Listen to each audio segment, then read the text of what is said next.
So we have a question this week, and the question is, how do you lead your team? I'm Tommy Danger. This is the Thinking Effect, where we help you do your daily best. Thank you so much for tuning in. Please like, subscribe, and share.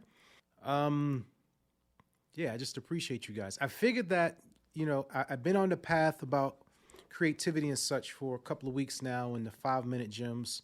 So I figured this week we could dig a little deeper and talk about my past experience as a team leader, director, supervisor, manager, whatever you want to call it. But I was a leader of a team of five. And the question is, how do you lead a team? So I always have a story, right? So I'm going to start this with a story. I remember when I worked my first job, and I'm not going to name names because I don't want to, I'm not here to belittle anybody's experience or their management styles. It's just the reality of what I've seen.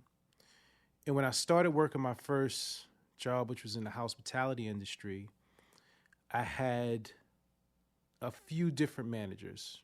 Now, the very, very, very first manager that I worked with as an intern, very meticulous gentleman from the UK, Indian and such, I, coming out of college, wanted to mirror everything this guy did. I mean, the way he dressed, the way he spoke, the way he interacted with the staff, the way he interacted with the customers. Me coming from Harlem and just seeing stuff on the block, and now I'm in this high-end hotel. It was mesmerizing to me to see it. So I soaked it all in. I remember I only had 2 suits and I had to be there, 5 days out of the week, but I would, rest my mom's soul. She taught me how to match different shirts and ties under the suits so that each time you would see it, it wouldn't look as if I had on the same suit over and over. So I would always come in on time. I would take a lot of notes, and I would just soak up everything that he would do. And one of the best traits that I learned from him was how to mirror the customers, right? An example. So if you're coming in for breakfast and you're upbeat and you like have a lot of energy in the morning, and hey, how you doing? I'm gonna greet you right back. Hey, morning, great, everything's fine. Offer you a table for one. I'm gonna mirror that energy back. There were some people who came in and they're like, good morning, table for one. And I would say, right this way, please, right? It is because in learning that, it puts people at ease. It's almost like you're speaking their language. So that's a really good trait that I had learned from him. Now, what I also learned from him was how to be direct. As a leader, you can't not be clear with your instructions. And if you do, you're pretty much setting yourself up for conflict or just misunderstanding. If you're supposed to be here at a particular time, you're here at a particular time. If that was the message for the team, there was no exceptions because you have personal issues or whatever. This is the time for the team. And if you need something other than that, then the discussion needs to be had, but it's not just like something that you could like free willingly just change. And he was very, very stern and fair about that. So I picked that up from him. Really great guy. On the flip side, as a leader, sometimes he had an issue with taking constructive criticism because he thought that everything he did was great. In his eyes, he was great. Great in the sense of, while the operation did not do well financially, he did prove to the owners at the time that he was putting things in place to show that he was making an effort. And sometimes with certain operations, that's all you can do. It's literally It's an experiment. While you may have a baseline and goals set in play, unless you have some documentation of what has worked and what hasn't, you got to try a bunch of different things to get it right, to figure it out. And that's what he was really good at. He was really good at trying things out. If it failed, try something else, not going back to it. But, if you challenged him and say, like, look, you're doing a bad job, he really took that personal. So I would say, in leading a team, you have to be open to feedback. The people who are on the floor, the people who are doing the actual work, the people who are interacting with the customers, they're sort of like the front line. As a manager, and one thing I don't like about managers, as a manager, like, and as a leader, stay out of the way. Stay out of the way. When it's just daily operations, what we call like front office operations, like stay out of the way. Only if you were called on to intervene in a situation to where your skill set is needed. Maybe you are really good with conflict and a person is being extremely confrontational. Now, you're needed to come in and diffuse the situation, but don't be the type of manager to where you, or leader, to where you feel as if to stay busy, like you have to be mixed in with everybody else. No. If you feel like you want to be mixed in, ask the team, hey, do you guys need help? Where can I help you? Now, also, just because you're a good leader doesn't mean that you're good in hands-on in the operation. And I think one of the traits of a good leader in leading a team is knowing that. It's knowing where your strengths and weaknesses are so that you're not overstepping your boundaries and getting in people's way and making it frustrated, Shout out to my son. My son would always say, like certain managers, they get in the way of the operation. Just tell me what you need done and let me do it. Because sometimes a manager can get in the way and you just totally either train wreck the operation or you slow things down or you're starting to ask questions. And that's not a good thing. So it's always looking for the feedback from the team and asking them what tools do they need to do their jobs effectively. Now, the tools can be operational things, but the tools could be something as simple as making the work environment decent, like making it feel comfortable.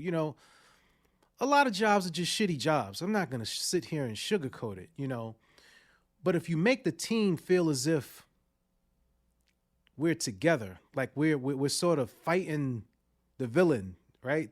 The job is the villain, and we're coming together like superheroes, and we're taking care of these customers, and we're creating these products, and we're producing these services together as a team.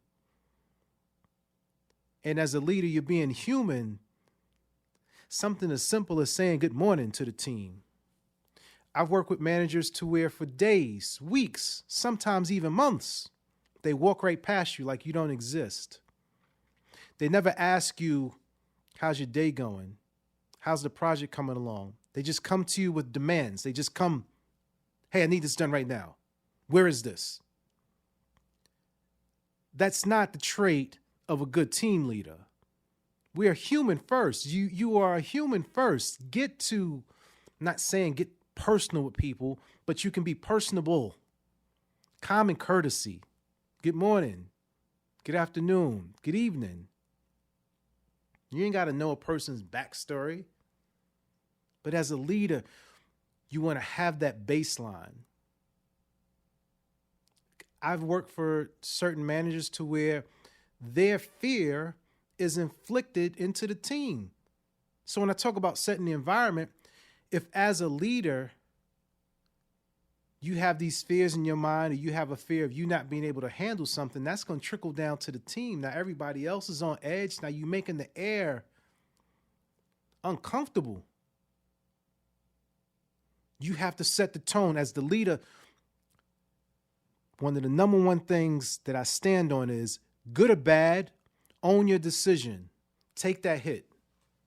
Don't be one of those sucker leaders that if something go wrong, you point to the team and say, well, such and such dropped the ball. I'll speak to them. No, you take the hit for the team. That's the way it goes.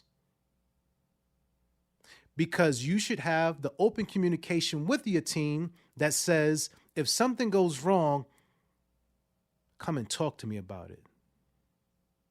You don't have to hide it and try to figure it out and sweep things under the rug, because if you don't have open communication, there could be a whole bunch of things going on and you never know anything about it and you don't have the opportunity to address it, but you haven't even set the tone to where people can come and talk to you. So don't be one of those fearful type of people. And as a leader, if you notice you're not good at something, because a lot of times some of us are placed in management roles, not because we clearly have leadership capabilities, but because you actually possess consistency in doing a job by showing up. You ever see those people that get promoted just because they're there? And then when they're promoted, if a person is promoted to being a leader and they have the potential, it is your job as a leader to give them the training to bring out that skill set. Not everybody is meant to be a leader. Some people are made to be strong support staff and they're really good at it. But when you put a person that's in a strong support staff role into a leadership position, they're not good with confrontation. They're not great with making decisions quickly. They're not that good with the big vision. That's your job. That's what you're supposed to do. You're supposed to take in all the information, process it, think about the big vision, and then figure out what tools that the team need to get it done. Or when things begin to derail, how can you put things back on track? And a lot of times, some people merely don't want to be a leader because they don't want to take responsibility for other people.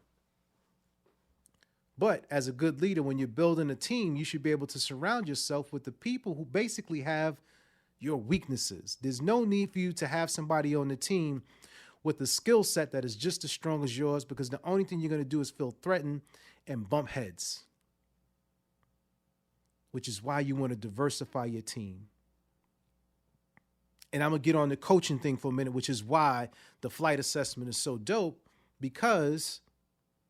or the disc assessment, let's keep it a buck, because now you can see the type of personalities that you have on a team and how they can fit in each role, or what adjustments you need to make on the team so that you can have basically that super team, those 4 dominant personality types. One person that can solve problems, one person that can interact with people, one person that can set the pace, and one person that can set the procedures. So it's you at the head, and then you have the super team right under you.